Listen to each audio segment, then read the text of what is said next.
কিছু মানুষ আছে অন্যের খুশিতে এবং অন্যের আনন্দে।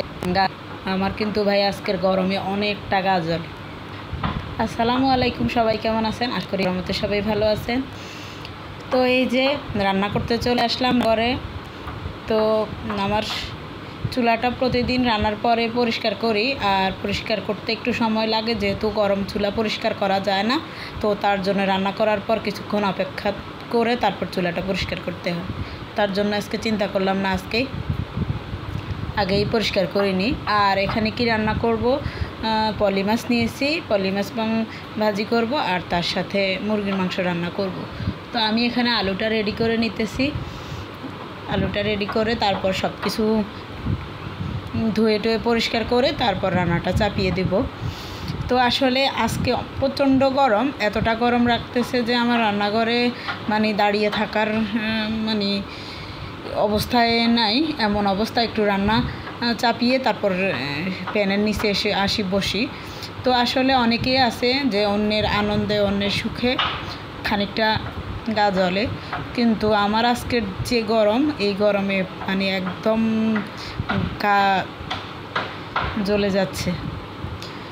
তো যাই হোক, এবার এখানে আমি পলি মাছটাকে ভেজে নিতেছি। আর সবগুলি দেওয়া যাচ্ছে না, কিছুটা পাতিলে পুরোটা হবে না, বাকিটা পরে ভেজে নিব। আর একটু পলি মাছ আসলে একটু কড়া করে ভেজে তারপর শুকনো পেঁয়াজ দিয়ে খেলে অনেকটা ভালো লাগে, কারণ মাছটা যত হার্ড থাকবে ততটা খেতে ভালো লাগবে, মশমশা হলেই খেতে ভালো লাগবে। তো যাক, আমার এখানে মাছ ভাজিটা হয়ে আসছে, আর যে সামান্য আছে ওইগুলি ভেজে তারপর এখানে আমি পেঁয়াজ মরিচ দিয়ে দেব। তো আমার এখানে আমার পলি মাছটা ভাজি হয়ে গেছে, আর পলি মাছটা ভাজা হয়ে গেছে। আর আজকে মুরগির মাংস যেহেতু রান্না করব, আর এগুলি ব্রয়লার মুরগি, তো তার জন্য চিন্তা করলাম আজকে একটু ভেজে রান্না করি।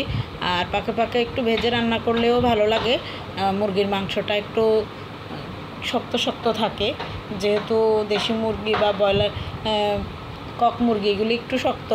তো ফার্মের মুরগি যেহেতু একটু নরম, তার জন্য একটু যদি ভেজে রান্না করি তাহলে হয়তো আর একটু ভালো লাগবে। আর সময় থাকলে আসলে ভেজে রান্না করতে ভালো লাগে। আমরা আসলে কম সময়ের জন্যই কিন্তু ভাজি ছাড়াই রান্না করি, আর একটু এই মুরগি একটু ঝাল ঝাল করে রান্না করলেই বেশি ভালো লাগে খেতে।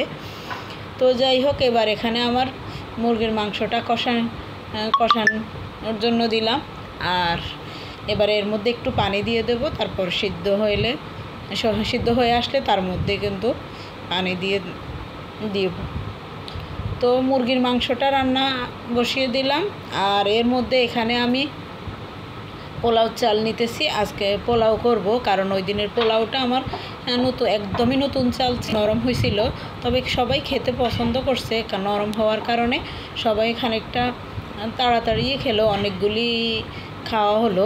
কিন্তু তারপরেও নাকি ওইটা একটু অন্যরকম হওয়াতে সবারই একটু ইয়ে লাগছে। তো তার জন্য আজকে আবার পোলাওটা করব। কিন্তু আজকের পোলাও চালটা কিন্তু ভালো আছে, ঠিক আছে, একদম পারফেক্ট পোলাও হয়েছে। তো এখানে আমার পোলাওটা হয়ে গেছে, আর এর মধ্যে মুরগির মাংসটাও আমার হয়ে গেছে। তো আসলে এত গরমের মধ্যে রান্না করে খুবই খারাপ লাগলো, খুবই। একটা যদি রান্না করে এসি লাগানো যেত তো আজ